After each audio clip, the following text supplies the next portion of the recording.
sumber kehidupanku, duduk di kakimu. Ku mau mendengar suaramu, Allahku, yang teduhkan jiwaku. Tiada yang lebih indah selain hadiratmu. Kemuliaan-Mu Bapa, pulihkan hatiku. Satu hal yang ku pinta, berjumpa denganmu, merasakan kasih-Mu di sepanjang hidupku.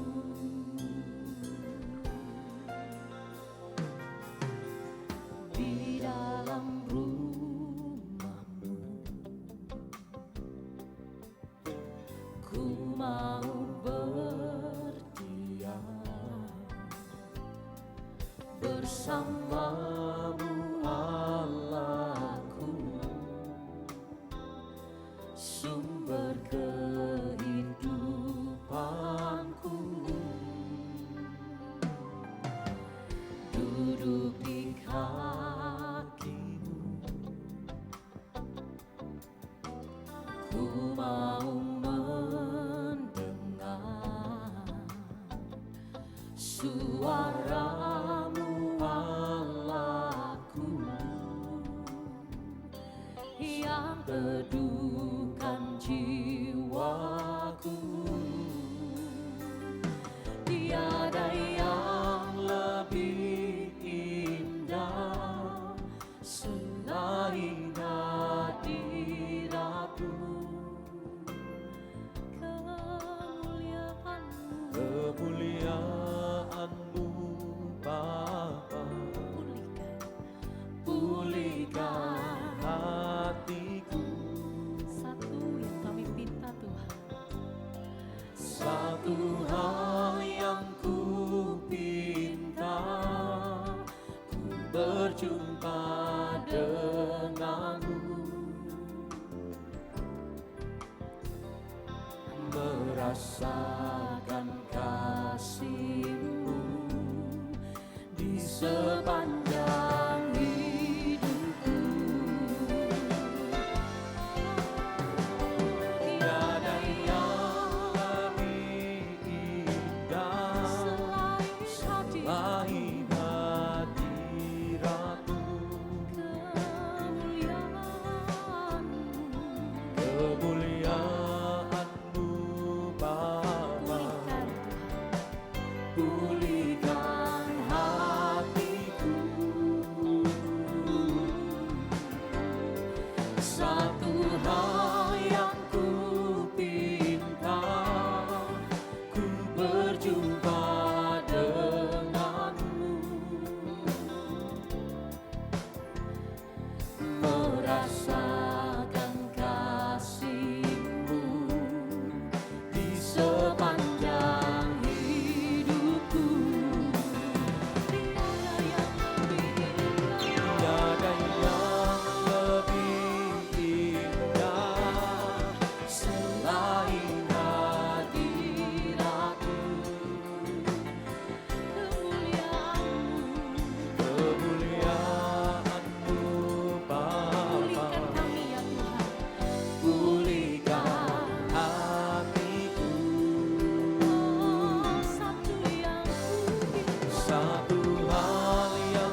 pulihkan hatiku.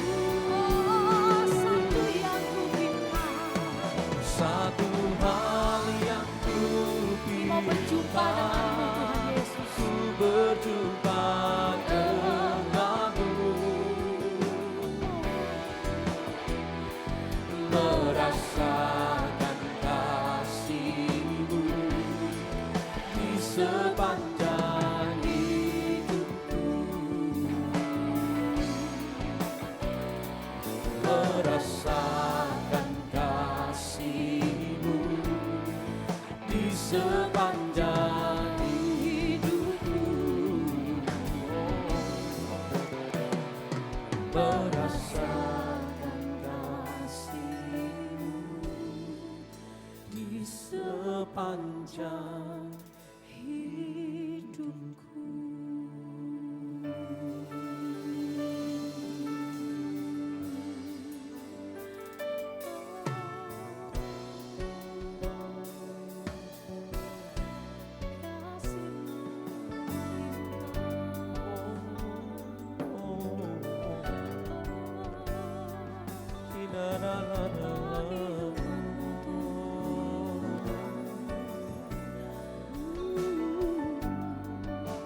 Kau kerinduan hati kami pagi hari ini Tuhan. Tidak ada yang lain yang kami cari dan yang kami nanti selain daripada Engkau. Kami datang untuk menyembah-Mu, Allah pengharapan kami, Allah yang penuh kasih dan cinta, Allah yang terbukti kesetiaannya bagi kami. Mari Bapak Ibu jemaat Tuhan, kita angkat hati dan suara kita menyembah Tuhan. Pagi hari ini Dia ada dan Dia mengulurkan tangannya untuk menjamah hidup setiap kita. Kiralabasyana batagana bara. Oh ralabasyik ya ralabara. Ya ralabara labasyana bara. Ya ralabara labasyana ralabara. Oh sembah Kau Tuhan. Yesus Tuhan, Kau Kau Allah kami, Kau kebenaran ralabasyik ya ralabara.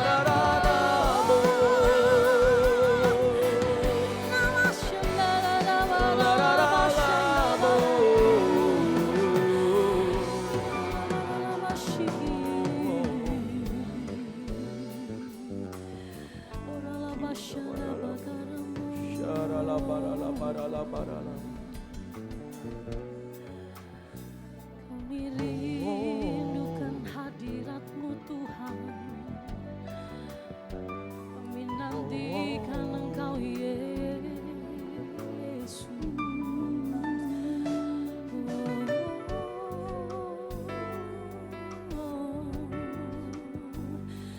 Ku sembah Kau Tuhan.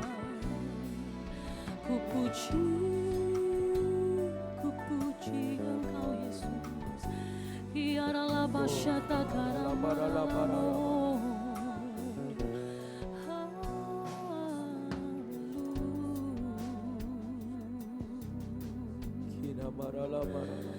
Biarlah basyakara batakaralamu.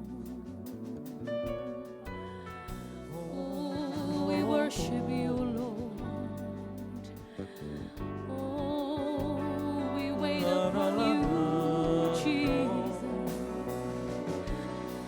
Oh, You are my heart's desire. No one else but You, oh.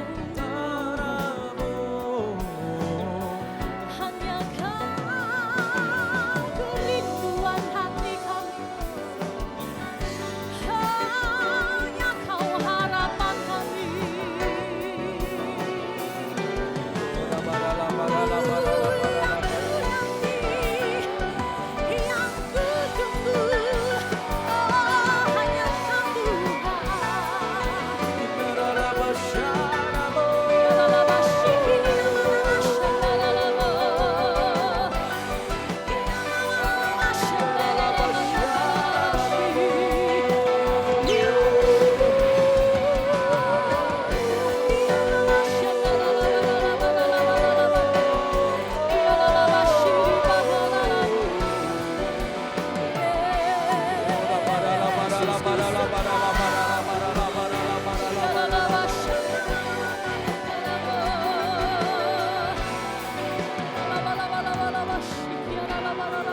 tata karana basyiki di mata karala barala bala basyiki.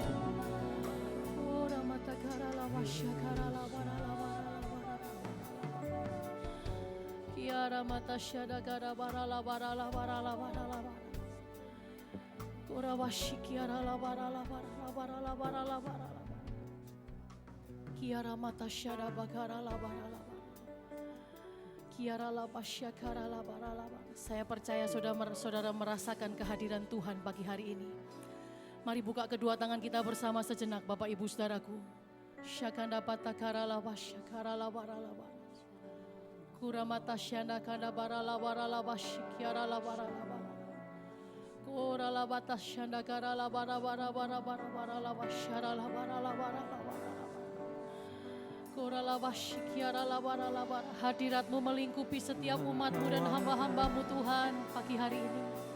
Yara la basyakara la barala barala. Ora la basyakara la barala barala. Ini kami gereja-Mu. Ya Ramasyana nabata karala barala. Shikiara la barala basyakara la barala barala mata karala. Ya Ramasyana kana mana masyakara la bu. Ya la basyana barala. Ora la barala barala. Ora la basyikiara barala. Ora masyakara barala.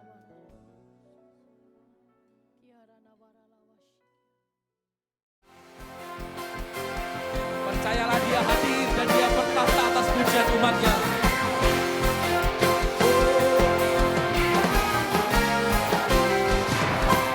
Masuk hadirat-Nya dengan hati bersyukur. Masuk gerbang-Nya dengan pujian.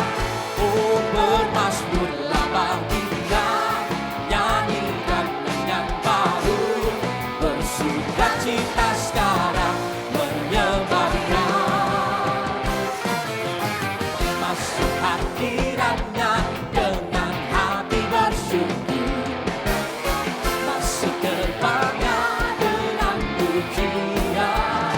Oh, bermazmurlah bagi Dia, nyanyikan yang baru, bersukacita sekarang tinggikan Dia.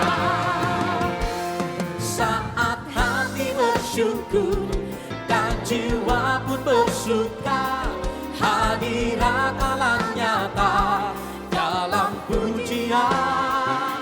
Saat kami menyembah dan tangan pun terangkat, Tuhan hadir dalam pujian umat-Nya.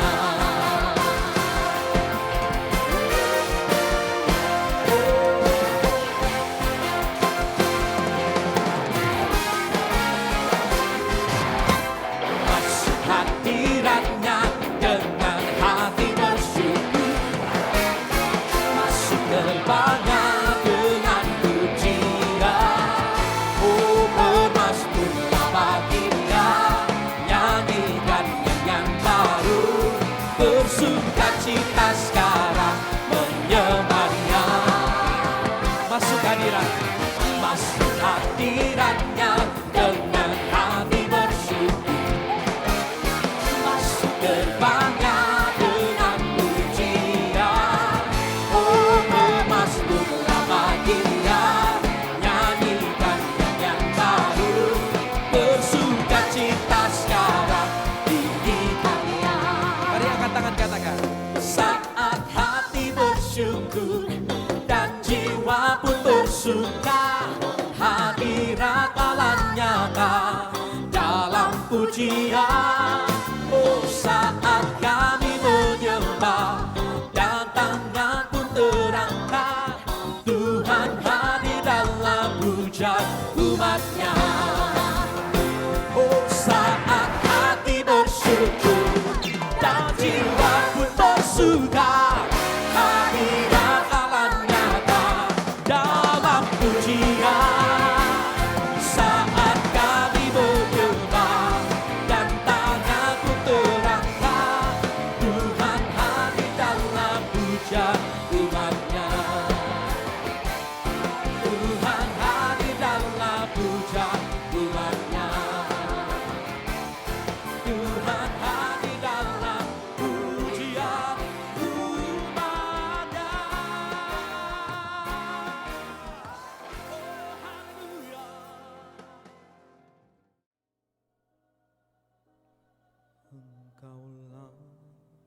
jalan yang sempurna, janjimu murni, pakai emas perak, perisai perlindungan, keselamatanku.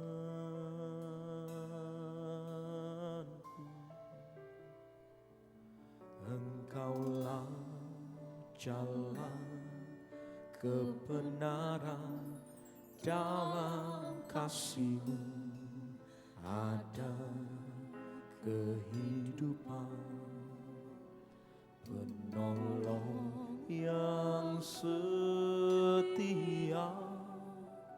di dalam kesesakan.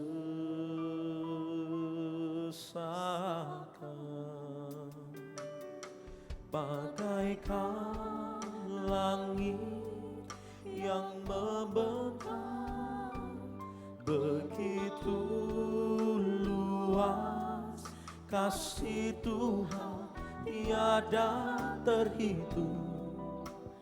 Pertolongan-Mu dalam hidupku,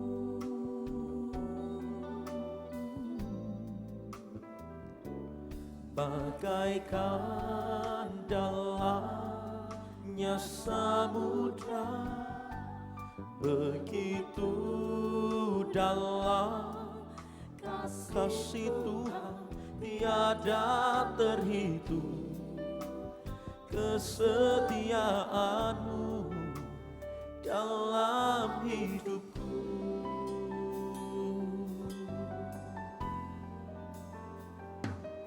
Engkaulah jalan yang sempurna, janji-Mu murni, bagai emas perak, perisai perlindungan, keselamatanku.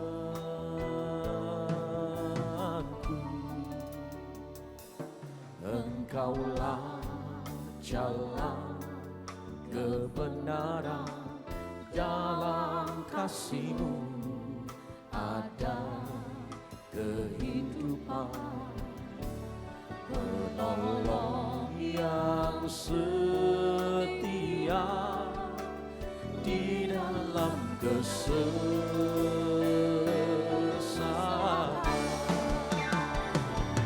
Bagaikan langit yang membentang, begitu luas kasih Tuhan, tiada terhitung. Pertolongan-Mu dalam hidupku,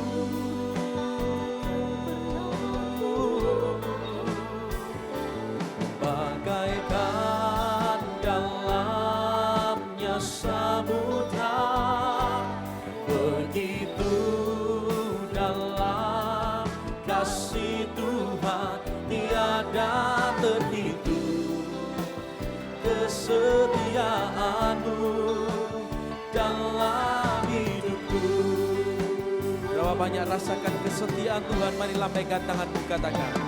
Bagaikan langit yang membentang, begitu luas kasih Tuhan, tiada terhitung. Pertolongan-Mu dalam hidupku. Oh, bagaikan dalamnya samudra, begitu dalam kasih Tuhan, tiada terhitung. Kesetiaan-Mu dalam hidupku. Saya undang kita bangkit berdiri bersama dan angkat tangan, katakan. Bagaikan langit yang membentang, oh begitu luas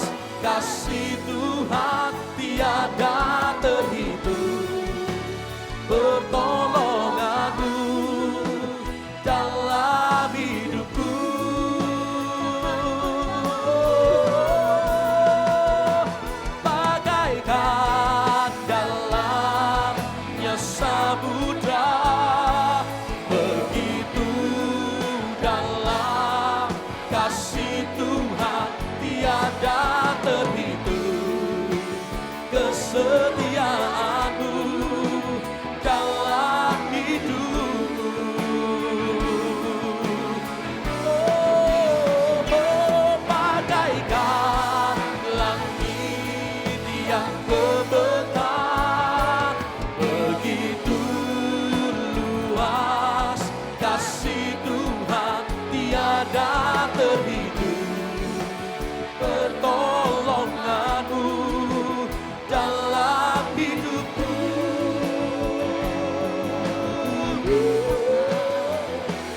Bagaikan dalamnya samudra, begitu dalam kasih Tuhan tiada terhitung. Kesetiaan-Mu dalam hidupku.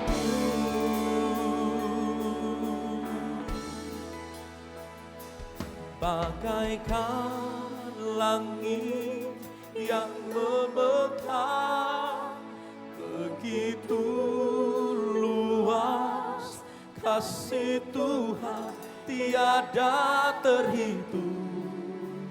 Pertolongan-Mu dalam hidupku.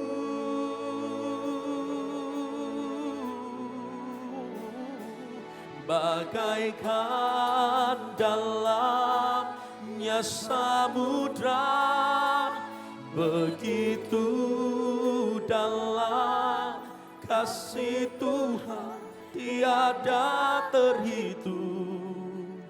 Kesetiaan tiada terhitung, tiada terhitung. Kesetiaan-Mu, oh tiada terhitung. Tiada terhitung, tiada terhitung. Oh tiada terhitung. Kesetiaan, oh tiada terhitung. Kesetiaan-Mu dalam hidupku.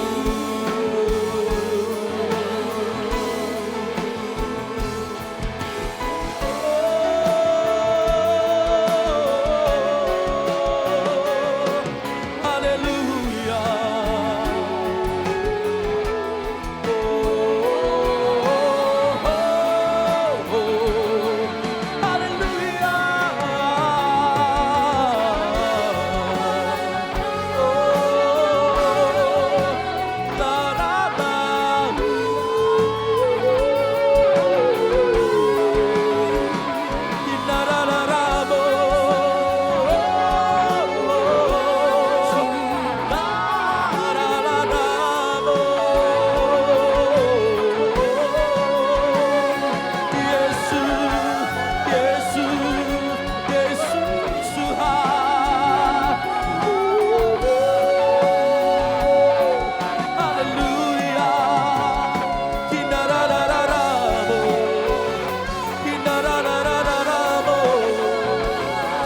Haleluya.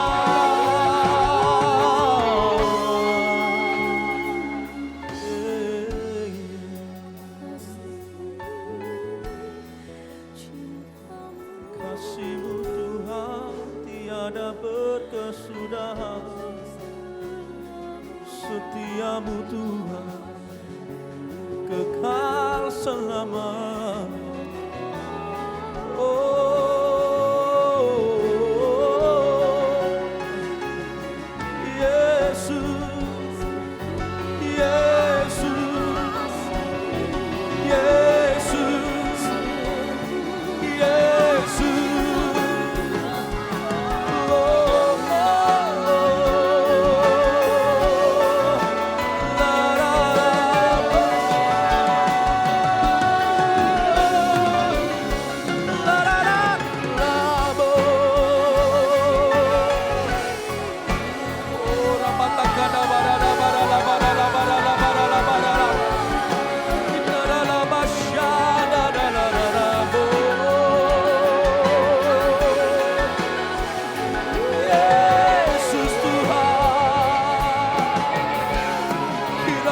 Shikanaralabo.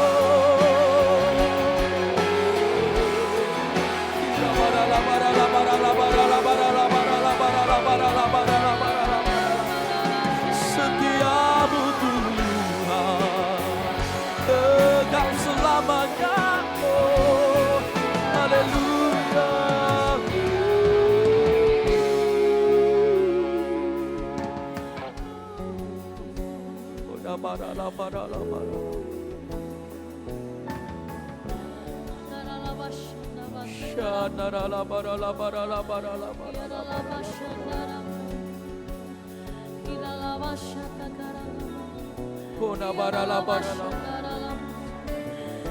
Mari berkata-kata kepada Tuhan.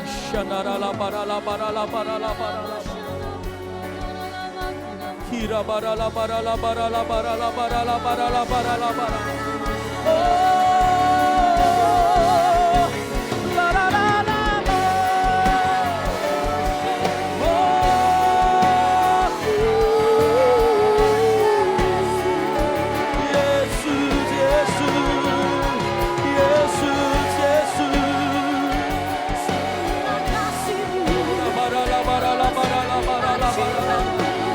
Kasih-Mu Tuhan,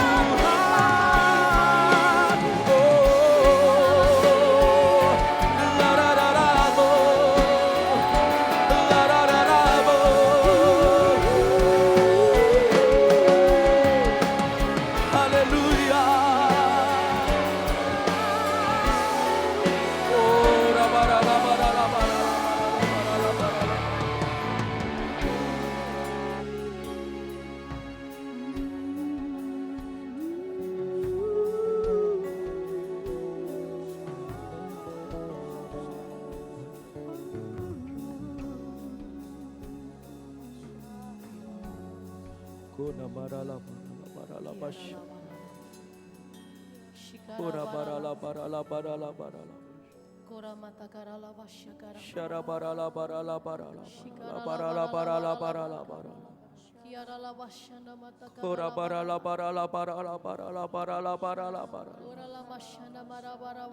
Biarkan kasih-Nya mengalir pagi hari ini.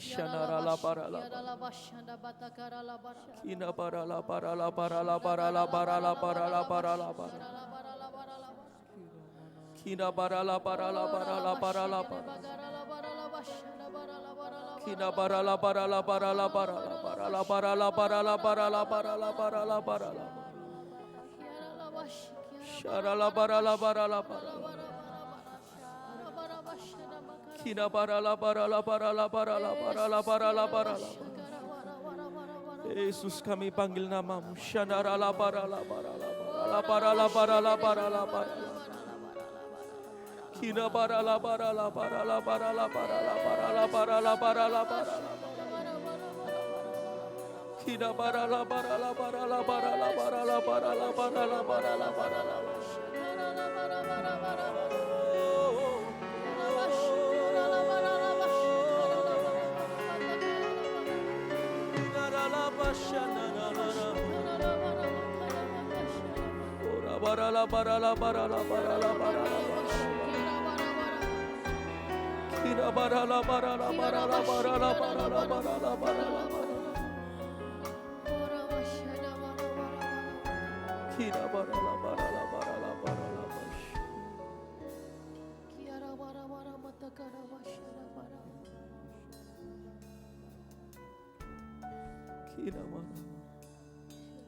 Percaya kami yang haus, Tuhan, memuaskan dahaga kami. Kami yang lemah, Tuhan, Kau menguatkan kami. Kami yang berputus asa, Tuhan, Kau berikan pengharapan yang baru. Berapa banyak Kau percaya Kau menerimanya siang hari ini. Angkat kedua tangan kita bersama.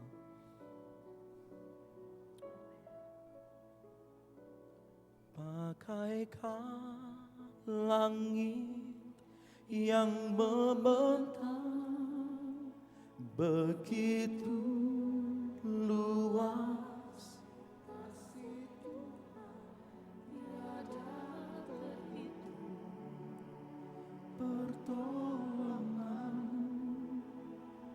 dalam hidupku. Sungguh kami percaya Tuhan.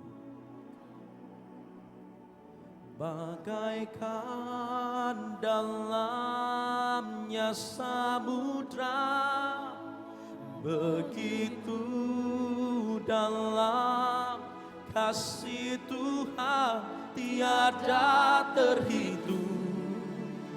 Kesetiaan-Mu dalam hidupku. Kau yang rasakan kesetiaan Tuhan, angkat kedua tanganmu, katakan. Bagaikan langit yang memegang, begitu luas kasih Tuhan tiada terhitung. Pertolongan-Mu dalam hidupku.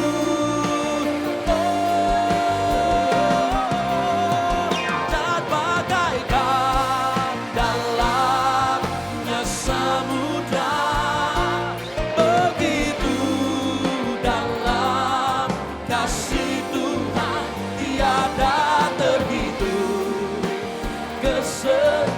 Tiada terhitung, tiada terhitung. Kesetiaan-Mu tiada terhitung. Kesetiaan-Mu dalam hidupku. Oh, haleluya. Semua kasih karunia-Mu buat kami Tuhan. Terima kasih untuk semua kebaikan-Mu pada kami. Kami sangat percaya Engkau ada di tengah-tengah kami Tuhan. Dan Engkau akan berbicara buat setiap kami Tuhan. Mari jamah kami Tuhan, terobosi kami Tuhan. Rubah cara kami berpikir. Tegur apa yang harus ditegur, koreksi apa yang perlu dikoreksi. Kami mau Tuhan, kami keluar dari ruangan ini, kami melakukan firman-Mu dalam hidup kami sehari-hari. Dan Tuhan, kami juga ingin mengakui bersama bahwa kami enggak sanggup tanpa Engkau. Kami butuh sama firman-Mu, kami butuh sama pribadi-Mu. Untuk menuntun kami untuk menjadi teman baik dalam kehidupan kami sehari-hari. Saat ini mari Tuhan urapi setiap kami Tuhan. Berikan kami hikmat dan pengertian khusus. Supaya kami dapat mengenal Engkau lebih dalam, kami boleh tahu apa rencana-Mu bagi kami. Urapi juga hamba-Mu. Kami sangat percaya Engkau sendiri akan berbicara buat kami semua pada pagi hari ini. Kami siap mendengar saat ini hanya di dalam satu nama yang berkuasa. Yaitu nama Tuhan Yesus Kristus. Amin. Amin. Silakan duduk saudara.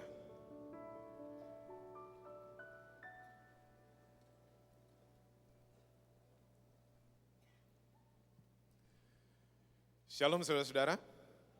Apa kabar semua? Luar biasa, masih percaya Yesus semua? Jangan sampai enggak itu ya.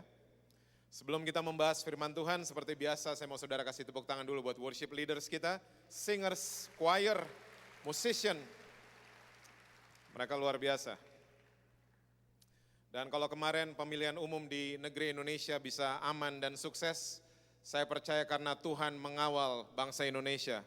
Beri sorak-sorai buat Tuhan Yesus kita.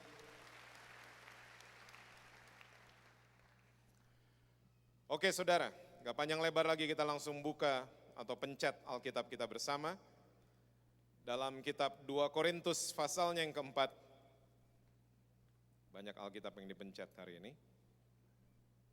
Ayatnya yang ke-18, 2 Korintus pasal yang keempat.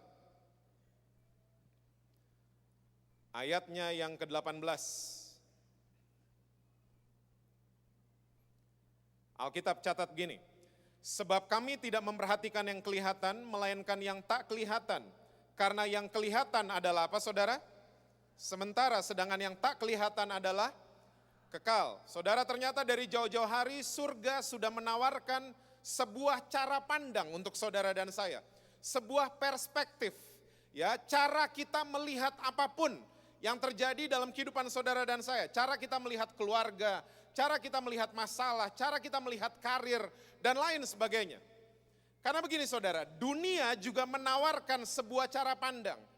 Dan kalau saudara nanti di rumah baca kitab Wahyu pasal yang ketiga, nanti saja di rumah. Waktu Tuhan Yesus sedang menegur gereja Laodikia. Jelas di sana ada perbedaan cara melihat.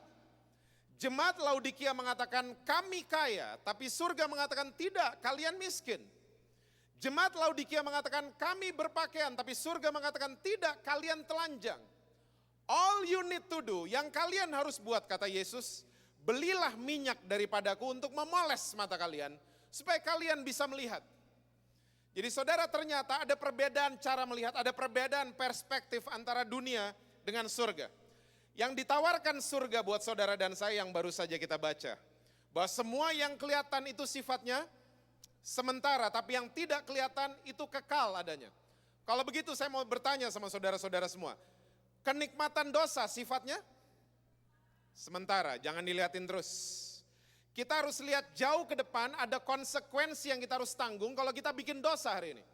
Ada pertanggungjawaban yang kita harus tanggung kalau kita bikin dosa hari ini. Pertanyaan berikut, rekening bank saudara sifatnya sementara, jangan dilihatin terus. Kalau itu udah menjadi fokus utama saudara dan saya, we are in trouble. Ya, sekali-sekali cek saldo dan apa-apa. Ya, kita harus lihat jauh ke depan bahwa Tuhan Yesus akan memberkati rekening bank saudara. Pertanyaan berikut, masalah kita sifatnya sementara, jangan dilihatin terus itu masalah. Saudara akan kehilangan damai sejahtera, kita akan kehilangan sukacita, kita akan stres, depresi dan lain sebagainya. Kita harus lihat jauh ke depan. Ada kemenangan yang Tuhan Yesus sudah siapkan buat saudara. Ada jalan keluar, ada solusi buat saudara dan saya. Saudara, semua yang kelihatan hanya sementara, tapi yang tidak kelihatan itu kekal adanya. Tuhan Yesus siapkan buat kita semua. Sekarang pertanyaannya, Tuhan, saya tiap hari ngelihat yang kelihatan. Gimana cara ngelihat saya diganti? Itu pertanyaannya. Saudara, dari dulu sampai hari ini, kita semua ini ciptaan Tuhan yang sama. Kita manusia yang sama, tapi seringkali yang membedakan ciptaan Tuhan adalah cara kita melihat. Akhirnya pembicaraan kita jadi beda, kelakuan kita jadi beda, dan hasil akhir yang kita terima jadi beda semuanya. Karena cara ngelihat kita sudah ngikutin dunia mungkin. Saudara, cerita yang terkenal dari Alkitab, soal perbedaan perspektif, 12 pengintai. Saudara masih ingat cerita itu? 12 orang ini ngelihat negeri Kanaan yang sama, mereka ngelihat penduduk Kanaan yang sama, mereka ngelihat milk and honey yang sama, susu dan madu yang sama. Tapi cara ngelihat 10 dengan 2 berbeda. Waktu balik rapat sama Musa, 10 komentarnya, Musa please, kita kayak belalang, mati kita kalau masuk di tanah Kanaan. Tapi 2 orang, Joshua dan Kaleb, ya, dia bilang buat Musa, Musa, kalau Tuhan sudah menyertai kita keluar dari perbudakan di Mesir, Tuhan juga akan menyertai kita masuk di tanah perjanjian. Untungnya Musa dengerin yang 2. Kalau Musa dengerin yang 10, cerita Alkitab beda mungkin. Saudara pernah dengar 2 salesman sepatu Puma? Gak pernah dengar cerita ini? Saudara baca apa di rumah? Tabloid Nova. Saudara, sepatu Puma di akhir 80-an dan awal 90-an hampir kolaps sepatu Puma. Ya, karena pasar benua Eropa, Amerika, Australia dan Asia dikuasai sama Nike dan Adidas. Dan kalau sepatu Puma pengen tetap survive, celah mereka tinggal satu, benua Afrika. Ya, lalu kantor pusat mulai mengirim salesman pertama masuk di benua Afrika. Baru 3 minggu salesman pertama telepon kantor pusat, "Sat, kirim saya pulang." Kenapa kata kantor pusat? Percuma saya ada di sini, semua penduduk di sini nggak ada yang pakai sepatu. Kirim saya pulang. Dikirim pulang sama kantor pusat. Kantor pusat nggak nyerah gitu aja, dikirim salesman kedua. Ya, salesman kedua baru 3 minggu juga telepon kantor pusat, "Sat, siapin dana sekian sekian sekian." Buat apa kata kantor pusat? Kita bikin training besar-besaran. Training soal apa? Training soal cara mempergunakan sepatu, keuntungan memakai sepatu, sekalian kenalin brand kita namanya Puma. Saudara, singkat cerita, Puma jadi the biggest brand in Africa. Kalau saudara senang sepak bola, banyak kesebelasan dari Afrika yang di-endorse-nya sama Puma. Sepatu, kaos kaki, celana, sampai jersey-nya mereka. Saya mau tanya, 2 salesman ini dua-duanya manusia biasa? Ngelihat benua Afrika yang sama? Ngelihat penduduk Afrika yang gak pakai sepatu yang sama? Semuanya sama, tapi cara melihatnya mereka beda. Akhirnya, hasil akhirnya jadi berbeda juga. Saudara, sekali lagi surga sudah menawarkan sebuah cara pandang. Bahwa semua yang kelihatan hanya temporary, sementara. Tapi yang tidak kelihatan itu kekal adanya. Latihlah penglihatan kita untuk mulai melihat hal-hal yang kekal. Yang Tuhan siapkan buat saudara dan saya. Saudara, pagi hari ini saya ingin membahas sebuah cerita yang sudah cukup terkenal buat saudara-saudara semua. Dan kita akan menarik 3 pelajaran. Ya, kita akan buka sama-sama kitab Markus pasalnya yang ke-10. Ayatnya yang ke-46 sampai dengan ayat yang ke-52. Markus 10 ayatnya yang ke-46 sampai dengan ayat yang ke-52. Judulnya apa tuh saudara di atas? Yesus menyembuhkan Bartimeus. Oke, Alkitab catat begini. Lalu tibalah Yesus dan murid-muridnya di Yeriko. Dan ketika Yesus keluar dari Yeriko bersama-sama dengan murid-muridnya. Dan orang banyak yang berbondong-bondong. Ada seorang pengemis yang buta bernama Bartimeus. Anak Timeus duduk di pinggir jalan. Ketika didengarnya bahwa itu adalah Yesus orang Nazaret. Mulailah ia berseru, Yesus anak Daud, kasihanilah aku. Banyak orang menegurnya supaya ia diam. Namun semakin keras ia berseru, anak Daud, kasihanilah aku. Lalu Yesus berhenti dan berkata, panggillah dia. Mereka memanggil orang buta itu dan berkata kepadanya, kuatkan hatimu, berdirilah, ia memanggil engkau. Lalu ia menanggalkan jubahnya, ia segera berdiri dan pergi mendapatkan Yesus. Tanya Yesus kepadanya, apa yang kau kehendaki supaya aku perbuat bagimu? Jawab orang buta itu, Rabuni, supaya aku dapat melihat. Lalu kata Yesus kepadanya, pergilah, imanmu telah menyelamatkan engkau. Pada saat itu juga melihatlah ia. Lalu ia mengikuti Yesus dalam perjalanannya. Saudara, kalau saya boleh review sebentar cerita ini buat saudara. Hari itu, that day, Yesus lagi traveling ke kota yang namanya Jericho. Dan waktu Yesus sudah selesai dengan semua urusannya, Jesus about to leave that city. Yesus berjalan menuju keluar kota Jericho. Dan saudara, untuk saudara ketahui, kota-kota besar zaman dulu sama kota besar zaman sekarang itu jauh berbeda. Kota besar zaman sekarang kebanyakan dikelilingi sama jalan-jalan tol dan perumahan-perumahan. Kalau saudara tahu di Jakarta yang terkenal tuh di pinggiran tuh BSD, Bintaro dan lain sebagainya.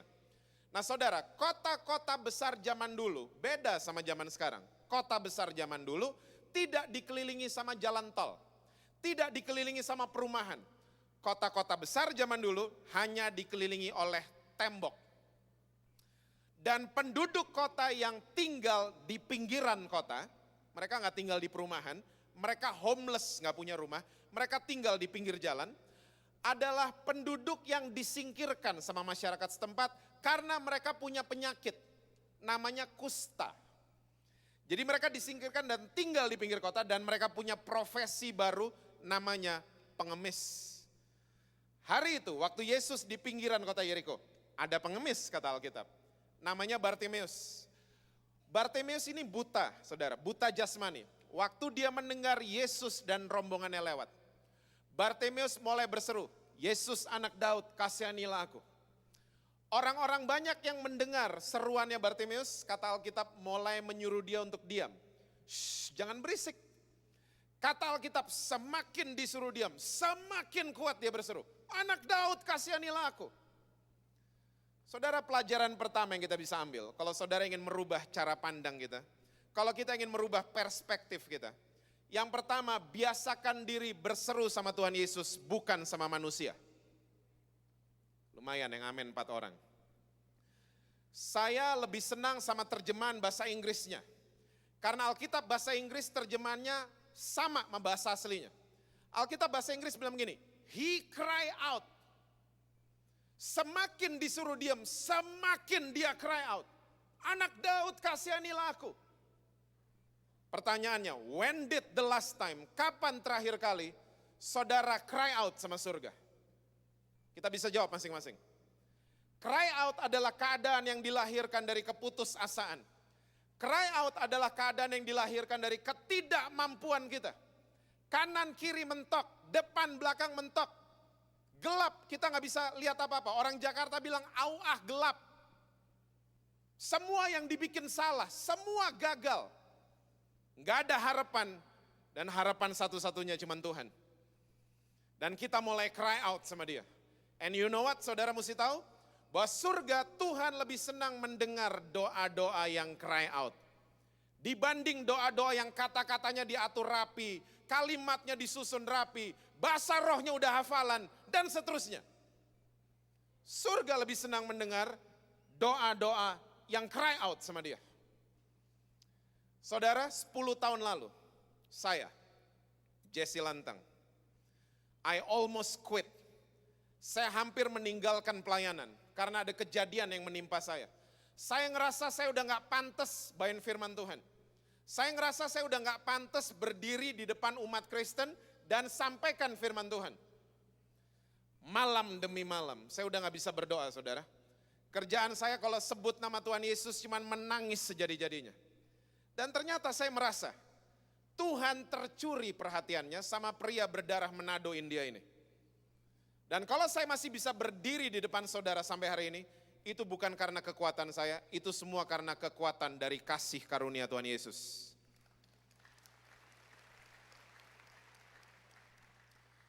Kalau kita udah gak punya kebiasaan cry out sama surga, biasanya surga yang akan membuat saudara cry out sama dia. Loh, Pak, kok Tuhan jahat sama saya? Tuhan gak jahat sama saudara. Karena salah satu agenda surga buat kita adalah mindahin kita dari zona nyaman ke zona kekuatan. Itu agenda surga buat saudara dan saya. Ya, di zona nyaman enak, nyaman. Tapi saudara dan saya gak akan lihat apa-apa di sana. Kita gak akan lihat pertolongan Tuhan, kita gak akan lihat kuasa Tuhan dan lain sebagainya.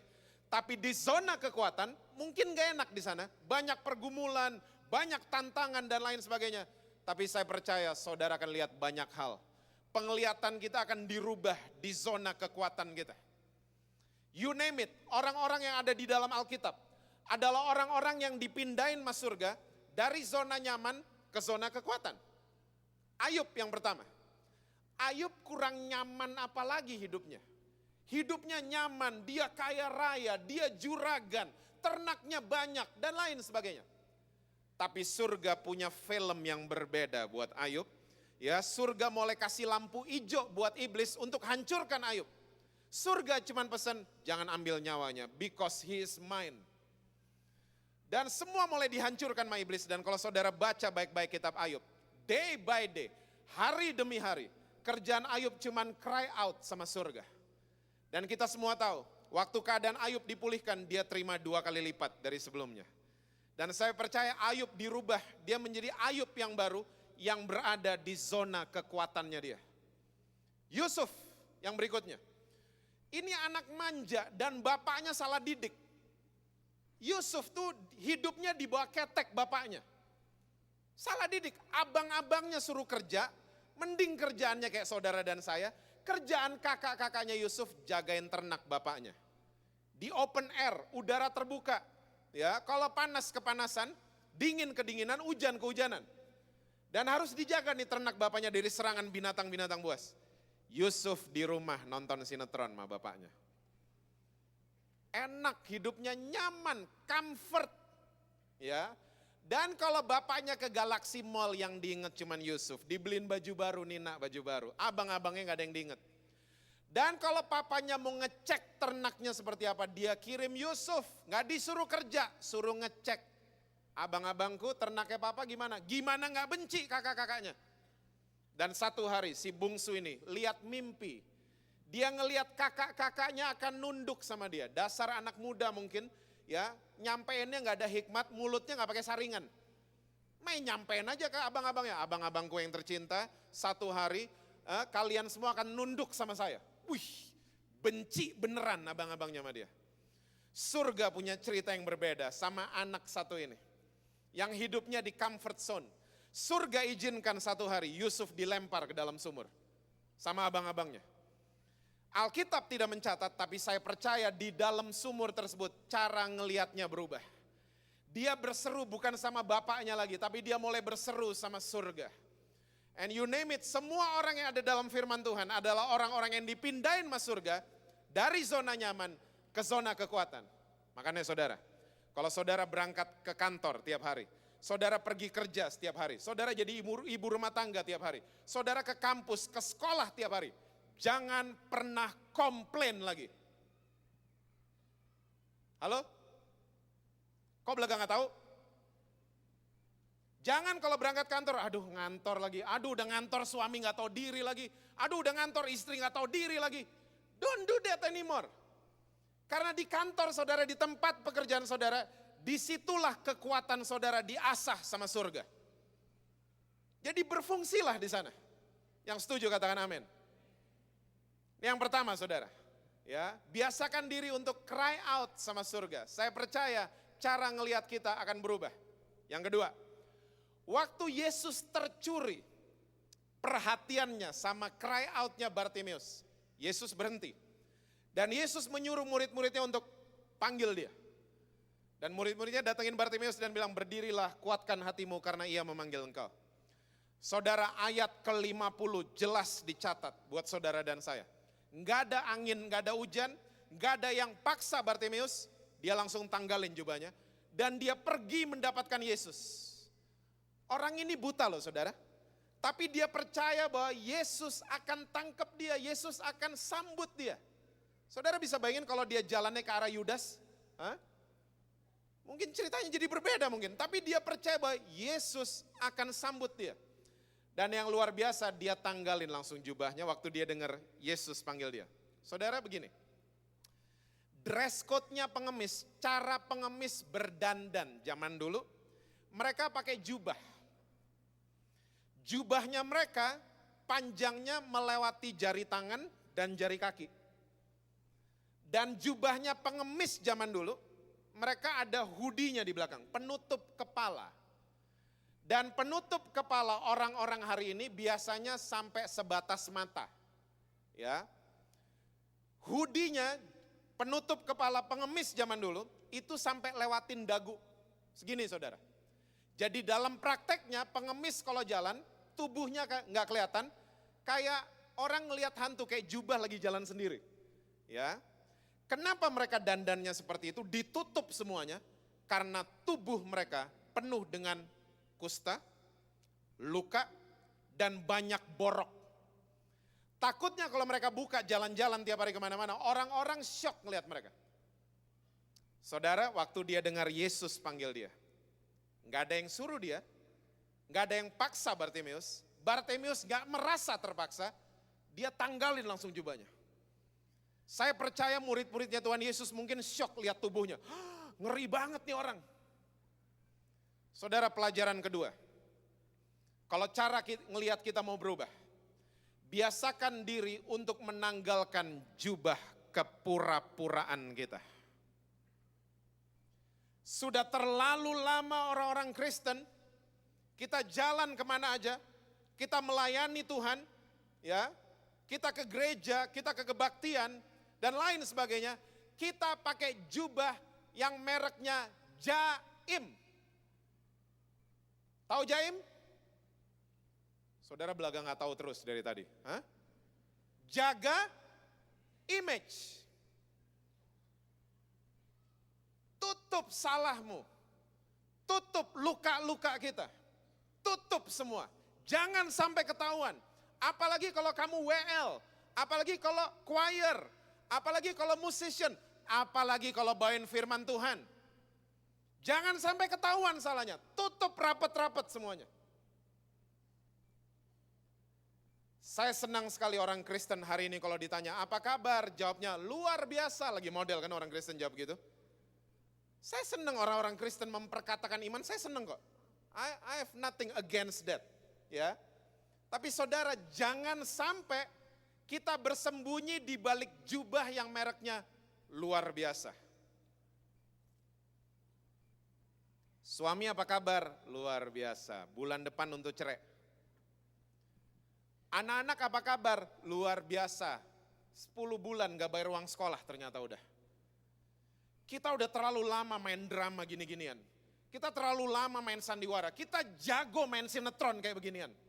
Dalam tubuh Kristus. Oh come on church.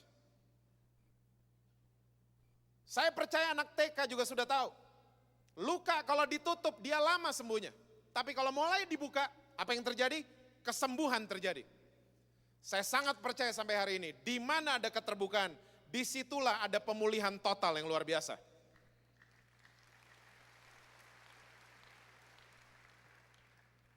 Kalau nggak ada halangan saudara, bulan Juli or Agustus besok, buku saya yang pertama akan keluar. Yang tulis Melanie Subono. Tahu Melanie Subono? Nggak tahu juga lagi, hah? Tahu ya? Kalau saudara pengen tahu apa yang menimpa saya 10 tahun lalu, saya akan beberin semua di buku ini. Dan sebagai pria normal, apa yang saya lakukan, saya akan beberin semua di buku ini. Ada beberapa orang Kristen di Jakarta datengin saya dan mereka komentar gini, Pak, nggak takut Pak, nanti kalau bukunya kayak gitu, orang-orang gereja nanti nggak mau undang Bapak lagi loh khotbah. Saudara, doa saya cuma satu, waktu anak-anak Tuhan baca buku ini. Mereka nggak hidup lagi dalam ketertutupan, tapi mereka mulai membuka diri sama Tuhan, dan mereka disembuhkan total sama Tuhan Yesus. Jadi saudara, kalau buku ini keluar Juli atau Agustus nanti, beli aslinya, jangan beli bajakan. Amin saudara-saudara. Saudara, saya nggak suruh saudara hidup dalam keterbukaan untuk tulis buku sama kayak saya, enggak. Saya nggak suruh saudara hidup dalam keterbukaan, saudara datang di depan kebaktian, lalu pengumuman, salah-salah yang saudara buat. Enggak seperti itu hidup dalam keterbukaan. Hidup dalam keterbukaan yang pertama, biasakan diri jujur sama surga. Jujur sama Tuhan. Jangan keseringan janji. Kesalahan terbesar orang-orang Kristen adalah kita keseringan janji sama Tuhan. Dan orang yang janji sama Tuhan, saya pakai dalam tanda kurung, saya nambahin sendiri. Mereka mengandalkan kekuatan mereka sendiri. Itu orang yang janji sama Tuhan. Dan saya udah lihat saudara, orang yang janji sama Tuhan, they keep falling. Mereka terus jatuh. Tuhan janji gak mau ngerokok lagi, malah 3 bungkus per hari. Jadi makin banyak ngerokoknya. Tuhan janji gak mau selingkuh lagi, malah nikah sama selingkuhannya.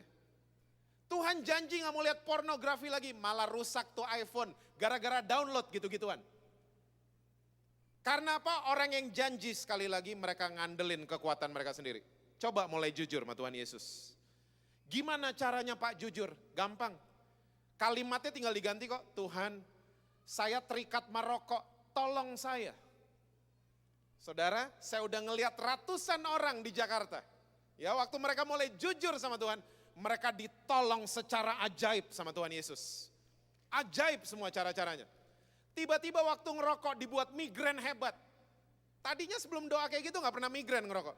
Tiba-tiba ngerokok enek lah, muntah lah, dan lain sebagainya. Akhirnya gak tahan, berhenti sendiri. Berhentinya pakai kekuatan sendiri? Enggak, berhentinya pakai kekuatan yang asalnya dari surga. Tuhan, saya cinta banget sama keluarga saya, tapi saya kejebak sama selingkuhan saya. Please help me. Saudara tahu orang-orang di dalam Alkitab adalah orang-orang yang jujur sama Tuhan. Jujur. Dan mereka semua ditolong sama Tuhan Yesus. Wanita dari Samaria, saya punya pendapat dia adalah orang yang paling jujur secara ekstrim. Extremely honest. Karena begini, kaum wanita adalah kaum yang paling pinter simpen rahasia. Hatinya kaum wanita kayaknya sedalam lautan samudra. Cuman mereka dan Tuhan yang tahu. Tapi waktu dia ketemu sama Tuhan Yesus, dia gak janji-janji. Janji Tuhan gak kawin cerai lagi. Dia gak kayak begitu. Tapi dia jujur, yes saya udah kawin cerai 5 kali. Dan pria yang ada di rumah saya belum nikah sama saya. Oh keadaannya malah dipulihkan sama Tuhan Yesus. Ya, makanya firman Tuhan ngomong gini, di dalam kelemahan saudara dan saya, kekuatannya Tuhan menjadi sempurna.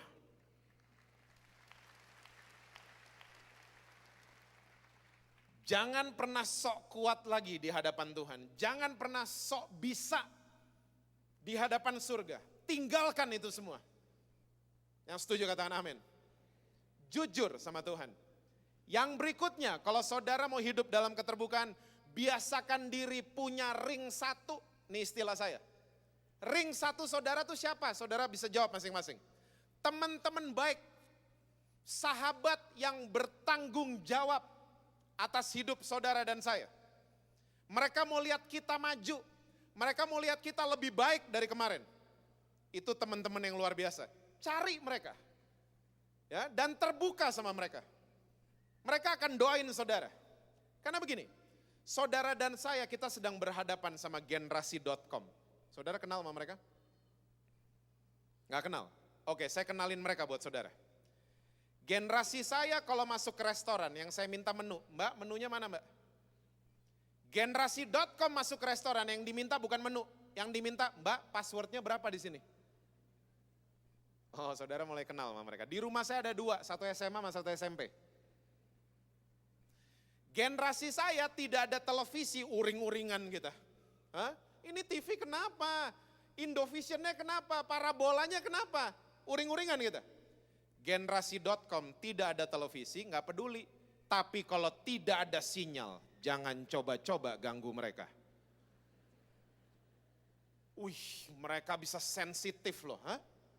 Bisa diem aja. Hah? Kenapa? Gak ada sinyal. Ya ampun, pikir kenapa? Hah?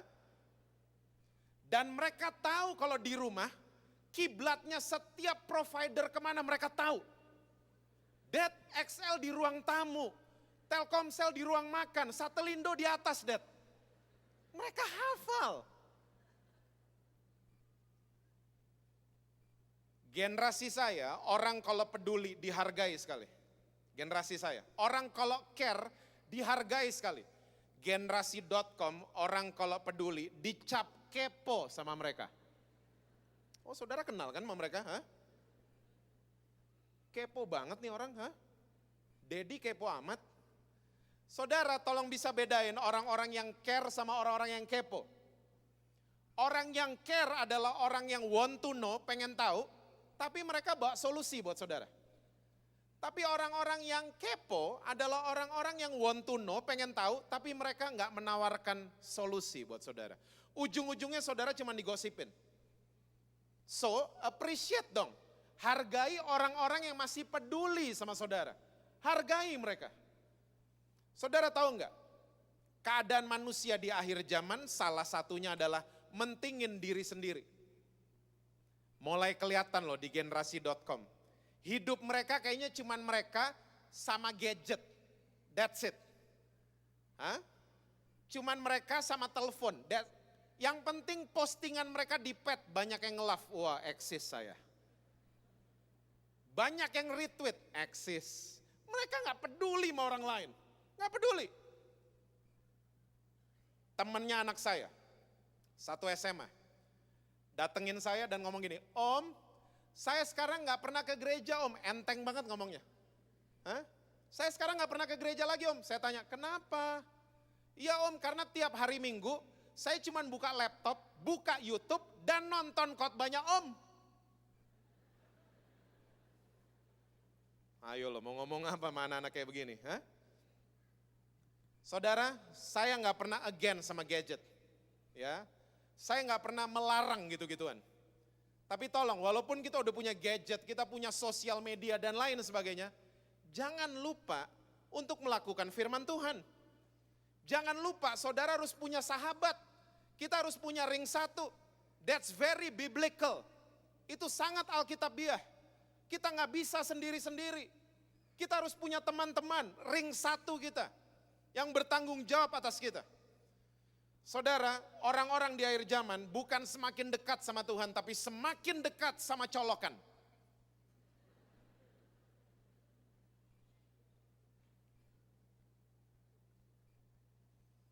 Saudara lihat, nonton berita kan? 2 bulan lalu, ya ada 2 sepasang anak muda di Jakarta. Kalau saudara lihat sosial medianya mereka, wih, kayaknya hidup mereka senang-senang terus. Tiba-tiba mereka ternyata adalah pembunuh berdarah dingin. Psycho killers. Karena apa? Kita nggak bisa buka semua di sosial media. Orang hari ini marah di sosial media, aneh loh. Hah? Marah-marah kok di sosial media, marah langsung ke orangnya. Kalau nggak suka ngomong langsung, jangan lewat sosial media, kode-kode. Berharap orang itu berasa. Come on lah. We are living in the real world. Kita hidup di dunia nyata, bukan di dunia maya. So saudara, walaupun kita punya sosial media dan lain sebagainya, milikilah ring 1 dalam kehidupan saudara. Yang setuju katakan amin. Ya, sahabat-sahabat saudara. Saudara, modusnya iblis dari dulu Taman Eden sampai sekarang itu sama. Iblis kalau ngelihat ciptaan Tuhan jatuh, iblis selalu datang dan begini, tutup diri, malu dilihat orang. Tutup diri baik-baik. Itu iblis. Tuhan modusnya juga sama dari Taman Eden sampai hari ini. Tuhan waktu lihat Adam jatuh, Tuhan gak marah. Tuhan nyari Adam. Adam, where are you? Adam defense, saya ngumpet karena saya telanjang. Lalu Tuhan kasih pertanyaan yang luar biasa. Dan sampai hari ini Tuhan masih bertanya pertanyaan yang sama. Tuhan tanya gini, Adam, siapa yang bilang kamu telanjang? Dengan kata lain Tuhan pengen kasih tahu Adam, Adam, siapa yang bilang kamu memalukan? Siapa yang bilang? Dan sampai hari ini Tuhan bertanya pertanyaan yang sama buat saudara dan saya. Siapa yang bilang kamu memalukan? Siapa yang bilang kamu habis jatuh gak bisa bangun lagi? Siapa yang bilang? Siapa yang bilang kamu habis luka gak bisa sembuh lagi? Siapa yang bilang? Tapi seringkali waktu kita kepleset jatuh, yang kita undang bukan Tuhan. Yang kita undang iblis, intimidasi kita. Dan akhirnya kita kemana-mana, kita pergi kemana-mana. Kita melayani Tuhan, kita pakai jubah, kita tutup rapat-rapat semuanya. And you know what? Orang yang nutup diri dari salahnya mereka. Orang yang gak pernah beresin salahnya mereka. Biasanya mereka jadi tukang hakimin orang lain. Hah? Di situ asalnya. Mereka hidup dalam feel guilty, rasa bersalah terus menerus. Akhirnya mereka jadi tukang hakimin orang. Dan saudara mesti tahu, orang kalau hakimin sesama biasanya mereka cari orang yang salahnya beda sama dirinya. Oke? Orang yang ngerokok gak mungkin hakimin yang ngerokok kan? Kok belaga gak tahu lagi saudara? Hah? Orang yang selingkuh gak mungkin hakimin yang selingkuh, gak mungkin. Mereka senyawa soalnya. Mereka pengertian, saya ngerti kamu kok. Wish, hah? Mereka akan cari orang yang salahnya beda sama mereka. Misalnya malas kerja, itu orang akan habis dihakimin. Semua rasa bersalah tumpah ke orang itu. Saudara, dan itu terjadi dalam tubuh Kristus. Dan itu asalnya dari mana? Dari Taman Eden. Waktu Adam udah nutup diri, Tuhan tanya kan, Adam kamu makan buah itu yang saya larang, perempuan. Dia hakimin bininya. Bininya didatangin sama Tuhan. Perempuan, kenapa kasih makan laki? Ular. Mereka tunjuk, saling menghakimi. And you have to know, saling menghakimi sampai hari ini. Turun-temurun, merusak tubuh Kristus di mana-mana. Di Betaningin dan jam 9:30 tidak ada.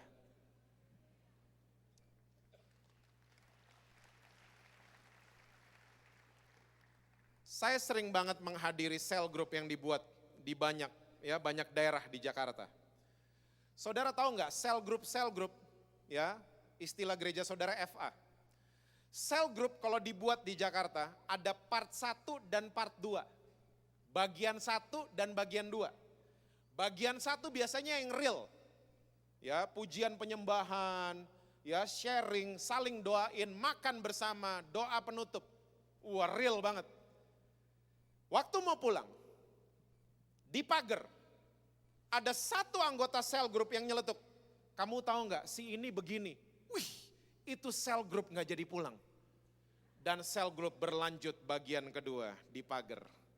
Oh saudara familiar kayaknya di sini juga terjadi ya. Di Jakarta di mana-mana kayak begitu. Ngomongin orang, kita seneng banget ngomongin orang. Saudara, hakimin sesama tidak akan menyelesaikan apa-apa. Tapi kalau kita mulai hidup dalam keterbukaan, saya percaya saudara akan melihat kesembuhan total yang datangnya dari surga. Yang setuju katakan amin. Kasih sorak-sorai buat Tuhan Yesus. Yang terakhir, pelajaran ketiga.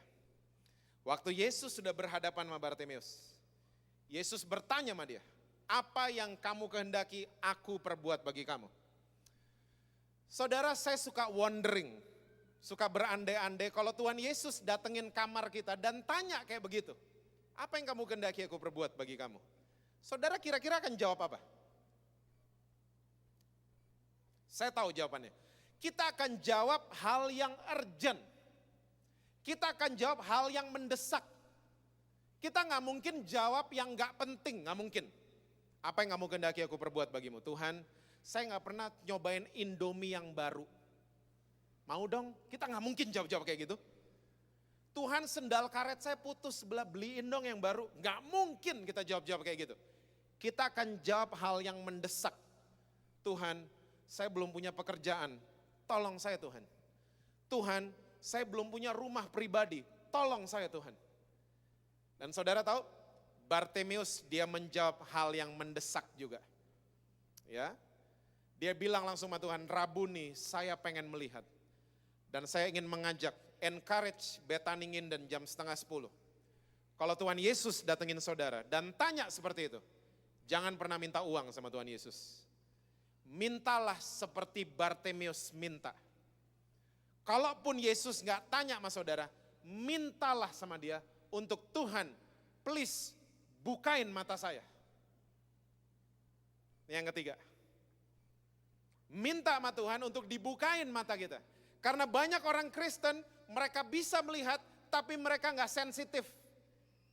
Banyak orang Kristen bisa lihat, gak buta seperti Bartimeus, tapi mereka gak punya kepekaan sama sekali. So minta sama Tuhan, Lord, please open my eyes. Saya pengen punya same perspektif. Saya pengen punya penglihatan yang sama waktu saya ngelihat rekening bank saya nanjak. Karena banyak orang Kristen waktu lihat rekening banknya nanjak, matanya berubah. Minta sama Tuhan untuk memiliki penglihatan yang sama waktu ngelihat rekening bank kita nol. Minta sama Tuhan untuk mempunyai penglihatan yang sama waktu kita lihat pergumulan kita. Lihat masalah kita, lihat tantangan dan lain sebagainya. Minta sama Tuhan untuk punya same perspektif. Cara ngelihat yang sama. Saudara sekali-sekali bikin jurnal perjalanan saudara sama Tuhan. Catat, bikin jurnal. Karena kalau kita jarang nyatet, biasanya yang kita ingat cuma hal-hal yang gak enak. Catat baik-baik. Ya, catat. Saudara, kalau saudara dan saya bikin jurnal, catat. Saya percaya saudara akan lebih banyak menemukan pertolongan Tuhan dari hal-hal yang gak enak. Belajar dari ceritanya Yusuf. Saya mau tanya sama saudara. Yusuf kalau gak dimasukin sumur, ketemu keluarga Potifar gak? Enggak, mesti lewatin sumur dulu. Dan antara sumur sama rumahnya Potifar gak enak loh. Dia ditemuin sama orang-orang Mesir, dia harus ditelanjangin, dicek fisiknya qualified gak jadi budak. Dan ternyata dia qualified. Waktu habis dinyatakan qualified, dia dipajang di pasar-pasar di Mesir untuk dijual. Pasarnya orang Mesir kayak gitu saudara, majangin orang. Kita harus berdoa supaya Carrefour, Hypermart dan Giant tidak jadi seperti itu. Dan yang beli Yusuf adalah keluarga Potifar. Dan Alkitab mulai catat waktu Yusuf habis bekerja di situ, ternyata tante Potifar seneng sama berondong.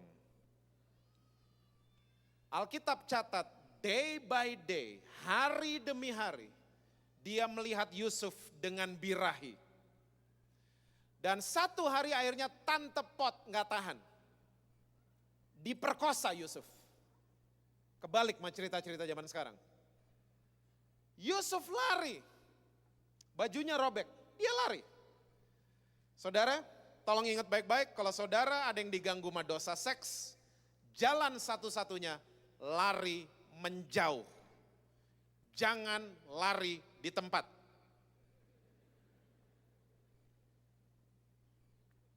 Apalagi lari mendekat. Stay away, stay away. Dan banyak peribahasa di banyak negara yang mengatakan wanita yang ditolak, panas hatinya melebihi panas api neraka katanya. Rejection woman ini ngeri banget. Dan benar, karena dia mesti jaim, sama suaminya dia fitnah Yusuf. He tried to rape me, apalah segala macam. Dia karang cerita. Yusuf pindah. Kemana? Penjara. Dari tadi gak enak terus loh. Masuk sumur, ya dipajang di pasar, ya difitnah, sekarang jadi narapidana. Tapi Yusuf gak sadar, dia sudah satu building sama Firaun.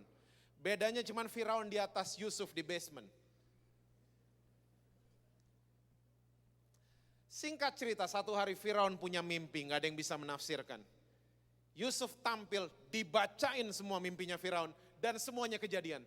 Dan akhirnya Yusuf jadi Perdana Menteri pertama di Mesir yang darahnya Ibrani. Pertama kali terjadi dalam sejarah, orang dari negara lain berkuasa di negeri lain. Ya, berapa puluh tahun sebelum kita ini, 2014, pernah terjadi. Orang Jepang jadi presiden di Peru, Amerika Selatan. Pernah terjadi lagi. Ya, tapi awalnya itu di Alkitab, Yusuf. Saudara bisa lihat keberhasilan ukuran dunia sama ukuran surga itu beda. Dunia mengukur keberhasilan dari asetmu berapa banyak. Rekening bank kamu isinya berapa? Itu keberhasilan ukuran dunia. Tapi keberhasilan ukuran surga diukur dari kita jalan sama siapa tiap hari. Dan saya percaya 100% kalau saudara memilih jalan sama Tuhan Yesus tiap hari, saya percaya apa yang saudara buat akan dibuat berhasil sama Tuhan. Akan dibuat sukses sama Tuhan. Yusuf dia jadi budak yang berhasil. Dia jadi narapidana, dia disayang sama satu lapas. Dan akhirnya dia jadi Perdana Menteri, dia disayang juga sama Firaun. Favornya Tuhan ada pada Yusuf. Dan saya percaya favornya Tuhan juga ada pada saudara-saudara di Betani Nginden. Amin saudara-saudara. Korupsi bisa menawarkan keberhasilan? Bisa, tapi sementara. Paling lama 32 tahun. Kolusi bisa menawarkan kesuksesan? Bisa, tapi sementara. Tapi kalau Tuhan yang membuat saudara berhasil, itu kekal sifatnya. Ya, turun-temurun. Saudara, ikutin firman Tuhan. Rubah cara kita ngelihat, rubah perspektif kita. Ya, dengan membiasakan diri untuk cry out sama surga, hidup dalam keterbukaan, dan minta sama Tuhan selalu untuk membuka mata saudara dan saya. Amin saudara-saudara. Saya akan coba simpulkan sharing saya dengan cerita soal Elisa. Elisa satu hari baru bangun tidur. Lalu dia didatengin sama bujangnya dan bujangnya kasih breaking news buat Elisa. Dan breaking newsnya seperti ini, celaka tuanku, kota kita dikepung sama musuh. Saudara, dari awal kita bahas, ya kita semua ciptaan Tuhan yang sama, nafas lewat hidung, makan 3 kali sehari. Sama Elisa dengan bujangnya. Mereka dua-duanya manusia biasa. Elisa bukan superhero, Elisa bukan Kapten Amerika, Elisa manusia biasa. Tapi yang membedakan mereka berdua adalah cara melihat.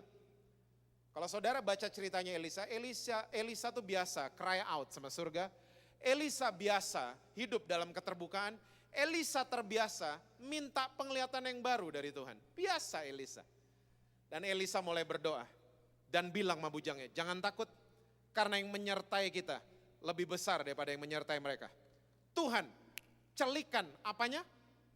Matanya. Saya mau tanya sama saudara, bujangnya Elisa buta kayak Bartimeus? Tidak, dia bisa lihat.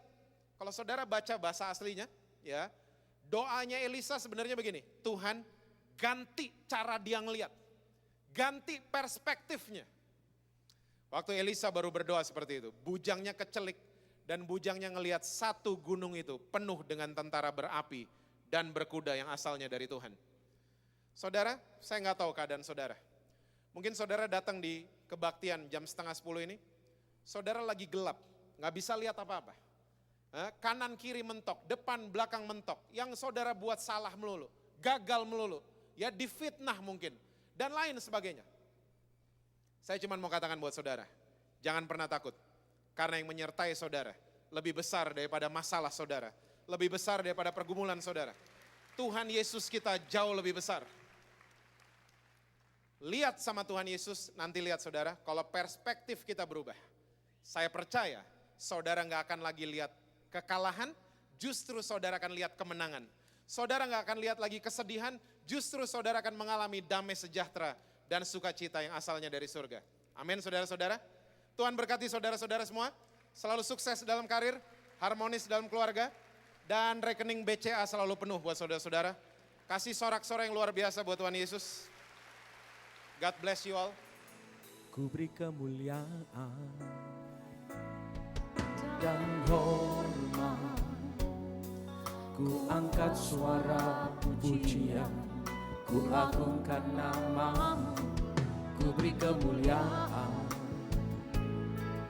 dan hormat, ku angkat suara pujian, ku agungkan namamu. Sebab kau besar, perbuatanmu ajaib, tiada seperti Engkau, tiada seperti Engkau. Sebab kau besar, perbuatanmu ajaib, tiada seperti Engkau, tiada seperti Engkau. Sebab kau besar, perbuatanmu ajaib, tiada seperti Engkau, tiada seperti Engkau. Sebab kau besar, perbuatanmu ajaib, tiada seperti Engkau, tiada seperti Engkau, tiada seperti Engkau, tiada seperti Engkau. Yang percaya berikan sorak-sorai yang mulia bagi Yesus Tuhan kita. Mari jemaat sama-sama kita angkat kedua tangan kita. Bapa takayaran amangku, Bapa takayaran. Jemaat yang dikasihi Tuhan, terimalah anugerah rahmat daripada Bapa, kasihnya dalam Yesus, kekuatan kuasanya dalam rohnya yang kudus, untuk terus menaungi, membimbing, menyertai dan memberkati kita semua sepanjang hari ini hingga Maranatha Yesus datang, bahkan sampai selama-lamanya. Dalam nama Yesus, semua yang percaya bersama-sama dengan saya berkata, amin.